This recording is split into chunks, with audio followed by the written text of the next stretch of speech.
Are you done moping about the new Taylor Swift video? Am I? Am I, Derek? I know, I I'm don't asking. know. Are you? Are you done being rude? Rude? Yeah, because you're being I pretty rude. I don't know, man. I don't think I'm being rude, asshole. You totally are, asshole. All right. Anyway, So we got a podcast to record. yeah, we do.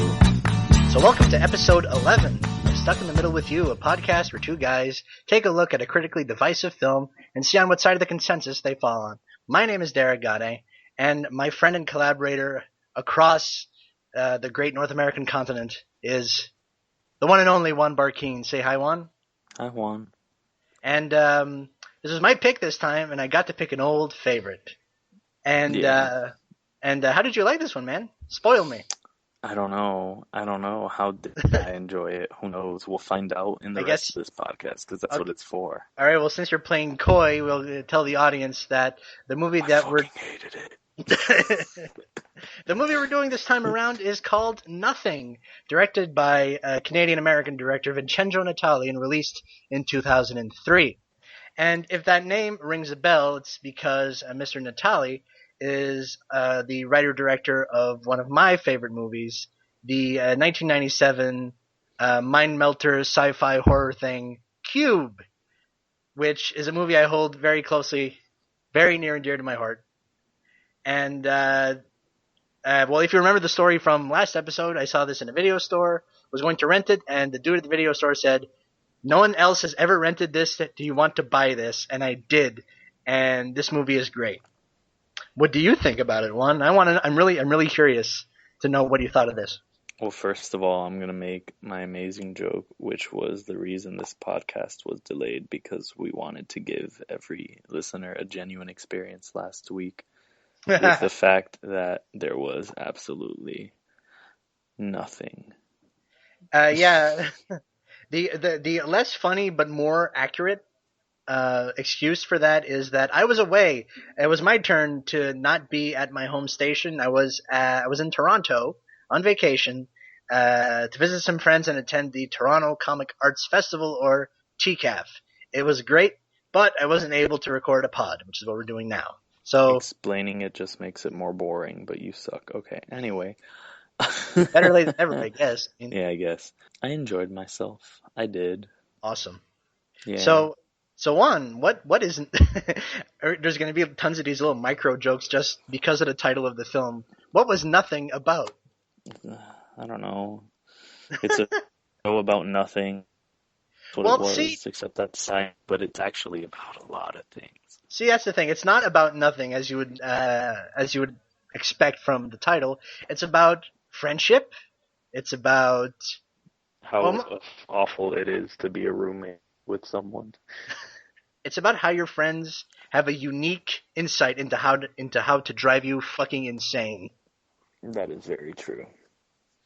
And it's heartfelt and emotional sometimes, and just really amusing other times. It's a very amusing film. It's a kind of, from a formal point of view, it's kind of another exercise in constrained filmmaking from Vincenzo Natali. Cube used one set and basically had 6 actors just pinball off of each other for 90 minutes. This is kind of the same deal. This is just basically a feature-length two-hander where the two characters, Dave and Andrew, played by David Hewlett, who you might know from Cube, but also Stargate Atlantis, and Andrew Miller, who you might also recognize from Cube.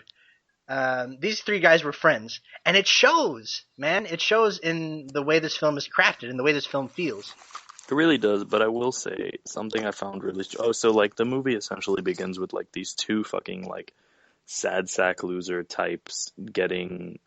basically about to get arrested and lose their home, and then... Which is nestled between opposite directions of the 401 in Toronto.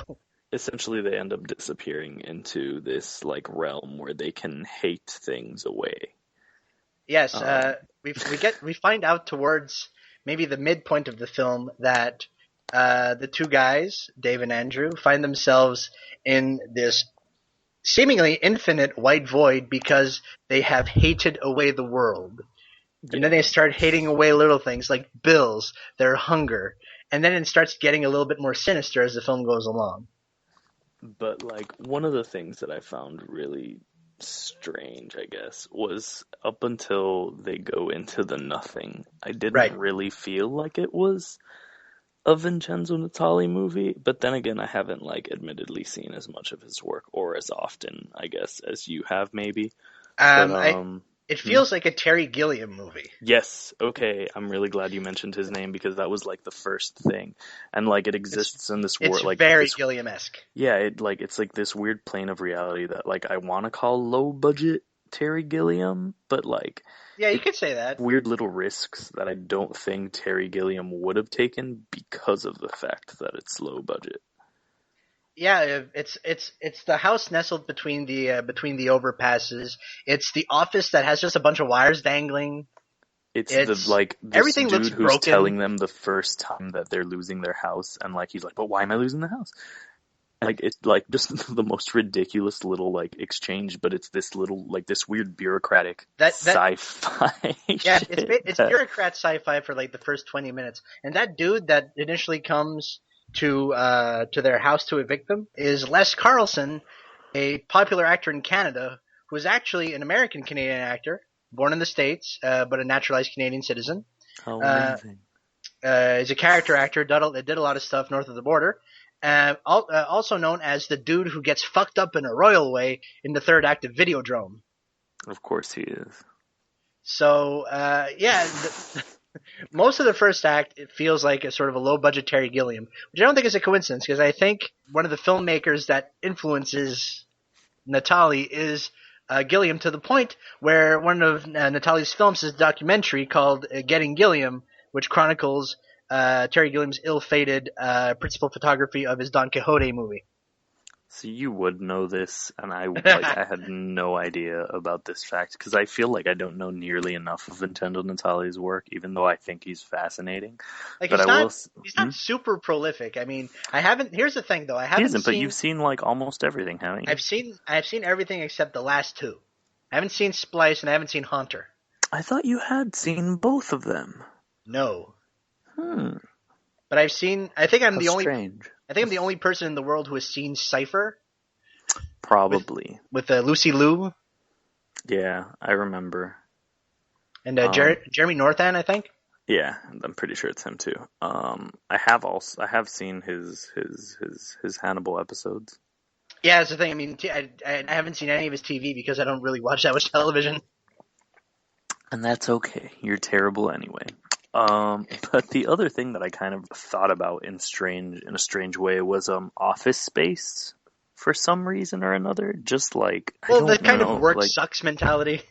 yeah, but not just that. Like just their general like persona, like their characterization made me think about that movie a Well, bit. there are a I don't couple know. of slacker doofuses. I mean, they might as well be Beavis and Butthead. Yeah, it's true. But anyway, they're total idiots for the most part, and that's okay because Mostly. like I don't know, it makes sense for their But characters. they're Like affable idiots. I mean, yeah, they are.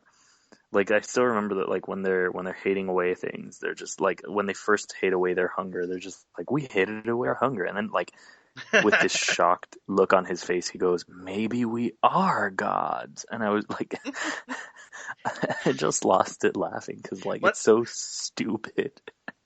one of my favorite gags in the film is Andrew Miller's like, "Oh, maybe we're dead. Maybe this is like purgatory," and then David Hewlett's like, "Andrew, we can't be dead. We have cable." Which is weird Yes. because that joke is played as a shocker in the trailer for the film, which is cut like a horror film trailer, Really? and not like this weird fucking comedy. Hmm. Anyway, so yeah, most of the movie takes place in a white void. In the nothing. Yes, in the nothing, and it's basically full of like perspective tricks, Oh, gags. okay, yes. I wanted to talk about that. It's all like yes, the writing is important, but like the camera in like the nothing is everything. It's really good. Ugh. It's really creative. Like two of my favorite bits that like it really reminded me like the first 20 minutes doesn't feel like Natalia, it feels like Gilliam, like I said, but like the one shot that officially like kicked me back in to like, oh, this is absolutely him doing this was Andrew was on the ground, just laying down, having Yes, I know like what you're this talking about. existential crisis, and Dave just starts running to see if he can find anything, and it's just him running in a giant circle, a perfect circle around Andrew, and it's like, and Andrew just rotates super slowly like a clock, and it's the most beautiful shot. Yeah, the way And it's set up like, is that in the foreground you have David Hewlett, and he's just kind of like it looks like he's jogging in place, yeah, and Andrew Miller is in the background just sprawled out, and he's like slowly turning, and it's and then like it cuts immediately to a shot of Andrew on the floor, like close up on him, and with Dave running around slowly in the circle, and it's such a beautiful, beautiful set of shots. it's Natalia takes full advantage of the fact that he has like nothing to give perspective to have these really Exactly. fun shots. It's artsy as fuck, and I dig it. It's And artsy on no money, and I dig it. well, the thing is, all of that was like green screen, and Exactly. they're all like in harnesses and shit. Yeah, it's basically it's constrained filmmaking. It's like how can I make this visually interesting when there's absolutely nothing? Which is the point of the movie. Yes. But then, um, but then things take a turn. They don't start hating away just stuff. Andrew starts hating away suppressed memories. Memories, which I thought was like really interesting to like the movie had like, as much as it's like a stupid comedy, it like actually has something kind of like weird and interesting to say about the way like people completely and utterly choose to casually forget things, then be at peace with them instead of being at peace with themselves and like what they've done in life, Right.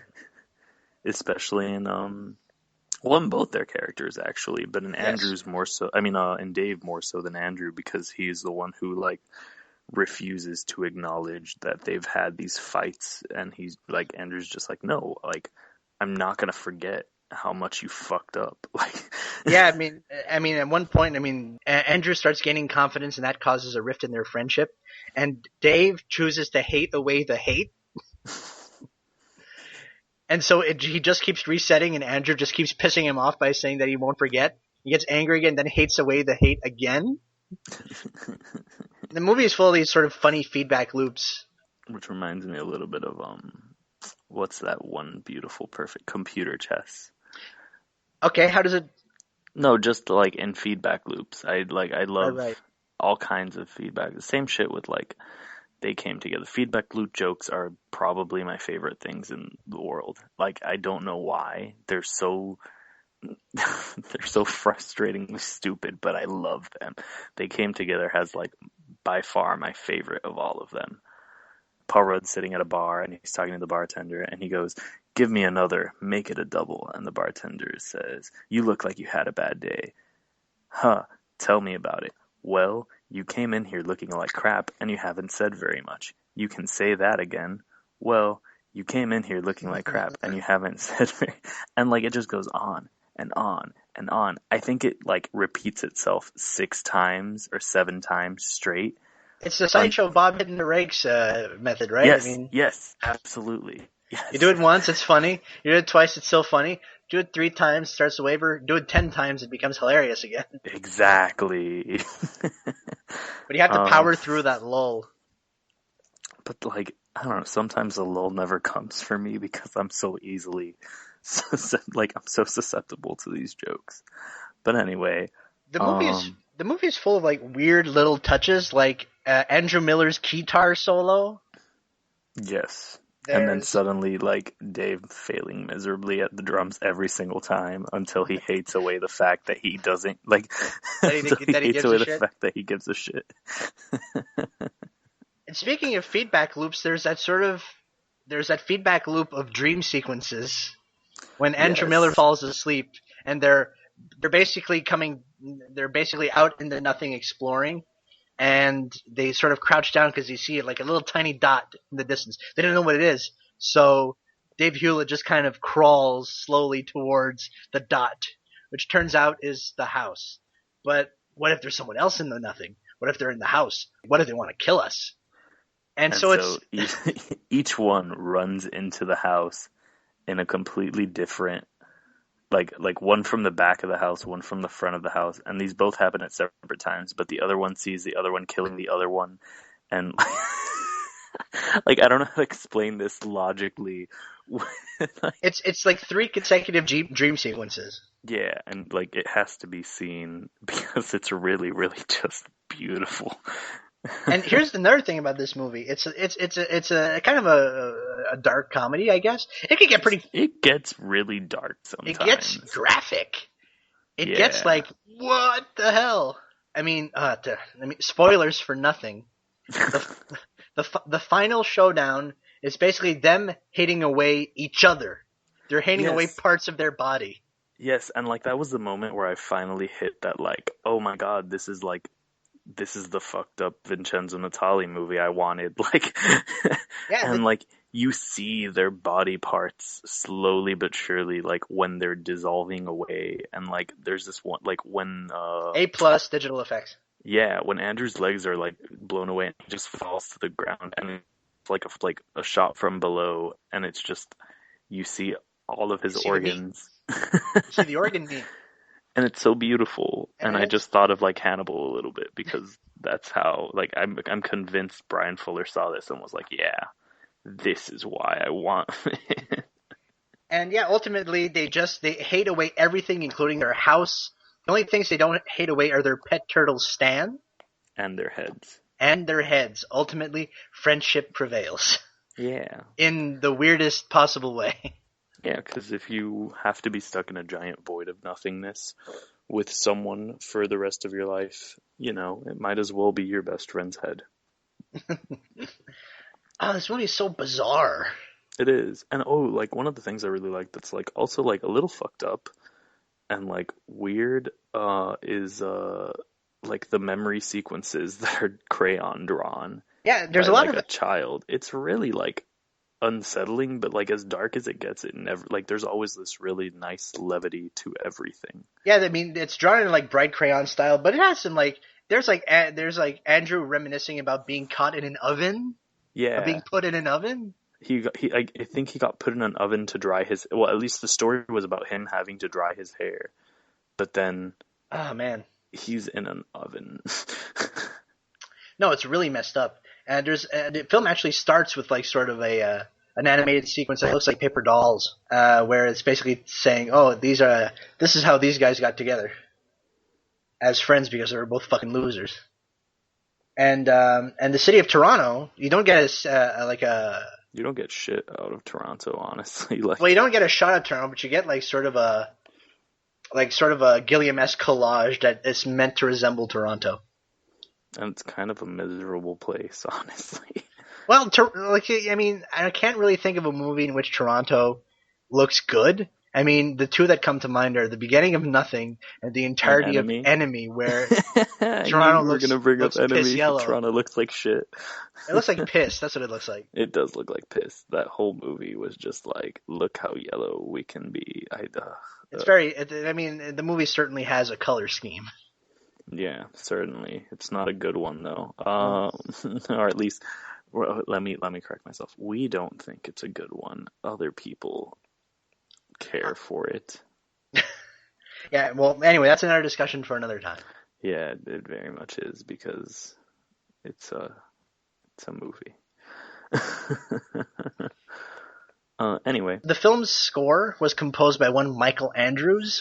Oh, so I was going to ask about that. Like, who working did the in music? And a guy called Michael Andrews, who works in kind of a John Bryan sort of pop vein.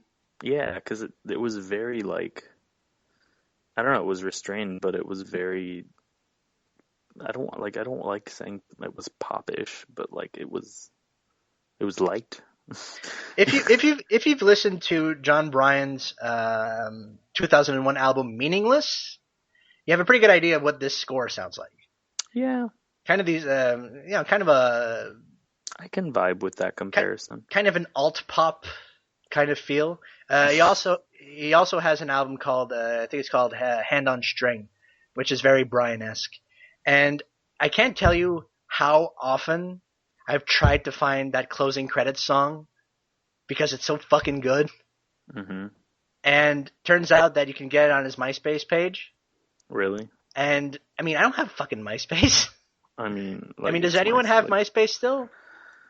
I don't think so. I mean, I'm not gonna get I'd a. like to hope not. I mean, MySpace is still a thing, right? I mean, I would assume so, but does anyone actually use it? were you on MySpace, dude? I was. Once upon a time. Interesting fact, that's how my mother found out I was not straight. On MySpace? Yeah, on MySpace. I swear to God, this is my exciting coming out story. Oh I my god. switched my I This is switched my thing we're getting to into some heavy territory here. just like the movie. This is friendship. This is what friendship is like. Friendship is like coming out on MySpace? Yeah. No, friendship is telling each other deep dark secrets that you never knew about each other, like how and well, no, that's a different story because I never got blown by a dog under the bleachers and Oh hated that god. away. Ay, ay, ay, ay, ay. Anyway, Yes, this I movie has changed. implied bestiality. Yeah, I changed my MySpace, not Facebook status, from straight to bisexual or interested in or whatever that was, Yeah, and like I don't know, my mother apparently saw it and she like confronted me after picking me up from a friend's house, and it was just like the most dramatic thing in the world because she's like, "Oh, you're just copying your sister when she went through that phase, blah blah blah, etc. etc." And it was oh, I can't even imagine.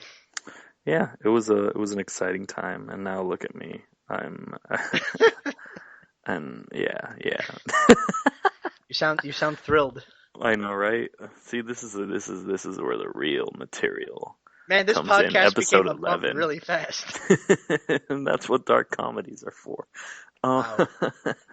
Anyway, so I can just jump back into the conversation about the film after this. we absolutely can, because I feel like we need to discuss the fact that their first showdown to decide on who Oh, gets yeah. to stay in the house. It's a video game duel, man. They're playing Tekken, I think.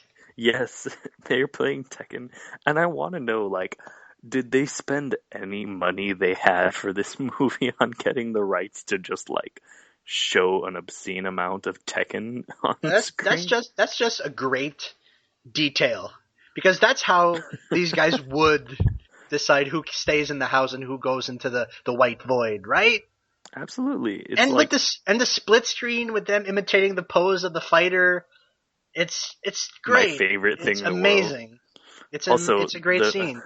Another instance with split screen that was really beautiful in this was when they're first in the nothing and they're exploring it for the first time together, and the screen just like splits into all these millions of little pieces, and then it finally ends on this one shot of them being completely bored out of their minds after exploring it. And it's a split screen still, but it's slowly rotating the camera until it fades into joins one up. shot. Yeah, and that was really satisfying. No, lots of formal playfulness in this film. Lots of gags. Lots of insight about friendship. Yes. And it's all based on a true story. Well, apparently how the film was conceived is that it was initially it was long form improvisations between Hewlett and Miller, with direction given by Vincenzo Natali. Because like I said earlier, they're all friends, so they all live in Toronto. They can just it makes perfect sense. get together and do this. Yeah. And then Andrew Miller and his writing partner wrote the screenplay. Nice. So, the movie literally opens with like the following text: the events portrayed in this motion picture are true, and it fades to black, and then it pops up once again, and it cannot be stressed enough. It is vitally important to understand that every single thing in this movie is true, and then it fades to black again and pops up one last time. Totally and completely true. yeah, that's a Coen Brothers gambit. It really is, except the Coen brothers were actually like subtle about it. No, this is that Sideshow Bob hitting the rakes joke again. I mean, it's yeah, exactly. You don't need to reiterate 3 times, but if you do, you don't even need to like iterate once, because is this clearly fiction? Yes, very much so. Yeah, there's a lot of artificiality in this film, and I mean, not just the sets, not just the fact that they're in a green screen, nothing. I mean, right off the top with those cards, it is just a very conceptually artificial film. Absolutely. Maybe friendships are artificial and they can change if the people change. Maybe that's what the movie is about. Maybe. Who knows? I certainly don't. I just watched this movie. Will anyone ever know? No. Not even Natali or anyone who made this one up. But you know what, though, man? No What? one knows nothing. I know. Okay, anyway. So how long we've been Derek, talking? We've been talking for about, what, half an hour? Probably. So Derek, I have a question for you. Oh, yeah, what's that? Would you rate this rotten or fresh? Fresh, dude. I love this Yeah. movie. Yeah, I'm on the same boat. I agree. It's a very good movie. I don't think it's perfect, but it's a very good movie. Visually inventive, very funny. Yeah. Two good performances at its center. And yeah, I mean, it kind of has the same the same kind of Twilight Zone feel that Cube had, but this is a lot lighter. Yeah, no, definitely. If Cube was like an existential horror kind of deal, this is more of an existential comedy. This is like a Waiting for Godot. Yeah. Yeah. I guess. Except it'd be like Waiting for Godot, except the two doofuses don't realize that they're Godot. Yeah. Well, they kind of realize it, but not enough. I don't know. Whatever. It has kind of a Beckett vibe. Let's leave it at I guess. Yeah, I can vibe with that. But yeah, double fresh. We agree. Again. I know. Shocking. It's been a while. It's been a while. Wow. Please stop. Anyway, do you get your recommendation first, or do I this time? I do, right? Yeah, it's you because this was my movie, so you rec first. My recommendation, which is going to be a very oddball choice. This is linked by year and by genre, not necessarily by people involved. Year and genre, which is 2013 and 2003. 3, not 13. What is wrong with me? And sci-fi, and it is actually an animated film. Oh. Yeah. Damn! I hate you so much. What? Oh my god, I can't even I was gonna straight up yell, but I thought better of it because it's late. I can't even go on with this after that. It is Interstella 55555. The 5 Tori of the 5 Egret 5 Tar 5 Istum. And by that I mean Interstellar 5555, the story of the secret star system. The Daft Punk anime movie? Yes, the Daft Punk anime movie. It's a feature-length, galaxy-spanning science fiction anime film set to Daft Punk's 2001 album, Discovery. It's great. Which is still my favorite of their albums, frankly. Maybe. I mean... No, it will always be my favorite. Discovery's really good. Discovery's... It's perfect. It's like a toss-up between that and Random Access Memories for me. I love Random Access Memories, but nothing will ever beat Discovery for me, honestly. Discovery is really good. Like, I can't think of an A-side as solid as, what is it? It's One More Time, Aerodynamic, Digital Love, and Harder, Better... God damn it. Harder, Better, Faster, Stronger. Thank you. Yeah. That is like a legendary A-side. Honestly, yes. And, like, I'm not gonna lie, Something About Us makes me cry. Like while watching and also not like just that's a good Quiet Storm jam. That's a good It's so sweet and nice and stupid and I love it. Whatever. Anyway, plus it's just a really cool movie overall. Like, it's gorgeously animated. It's short, it's sweet, it's to the point. It has no dialogue. Yeah, the only sound you hear is the sound of Daft Discovery. Punk. Yeah, and like there's a couple little sound effects, but not much. Like additional. But yeah, it's So Interstellar 5555. Yeah, and I'm sure every single human being in this entire universe can guess that your recommendation. Guess what your recommendation will be. I'll give you one guess.